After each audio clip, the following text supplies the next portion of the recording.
అండి ఈరోజు అయితే అమ్మ వాళ్ళ ఇంట్లో నేను బంగాళదుంప మిల్ మేకర్ పెసరపప్పు కర్రీ అయితే చేద్దాం అనుకుంటున్నానండి. చూడండి, ముందైతే కళాయి పెట్టేసుకుని అందులోకి నూనె అయితే వేసేసుకుని బంగాళదుంపలు ఇంకా పచ్చిమిర్చి ఇంకా కరివేపాకు కూడా వేసుకున్నాను. ఇందులో కొంచెం సాల్ట్ కూడా వేసుకున్నాను. ఒక టమాటా కూడా కట్ చేసుకున్నానండి. అమ్మ వాళ్ళు ఉల్లిపాయ వేసుకోరు ఈ 11 రోజులు, ఇంకా అందుకైతే ఉల్లిపాయ యాడ్ చేయలేదు. పెసరపప్పు నేను 1 గంట ముందే నానబెట్టాను, అది కూడా యాడ్ చేశాను. చూడండి, సోయా సాస్ కూడా మన మిల్ మేకర్ కూడా యాడ్ చేసేసానండి. ఇందులోకి చూడండి తగినంత కారం అయితే యాడ్ చేసుకుంటున్నాను. కర్రీలోకి కారం ఎక్కువ ఉంటేనే బాగుంటుందండి.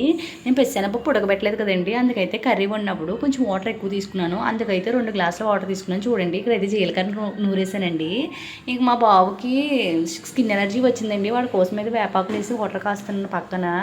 చూడండి, జీలకర్ర అయితే నూరుకొచ్చాను. ఎల్లుల్లిపాయలు, అల్లము, కొంచెం ధనియాలు, జీలకర్ర అయితే నేను నూరుకుని తెచ్చానండి. అది ఇందులోకి అయితే యాడ్ చేసేసాను. అమ్మ వాళ్ళకి ఇలాగే నూరుకుంటారు వాళ్ళు, అందువల్ల అయితే నేను వాళ్ళ స్టైల్లో నూరేసాను. చూడండి, ఫైనల్గా అయితే కర్రీ చాలా బాగా వచ్చింది.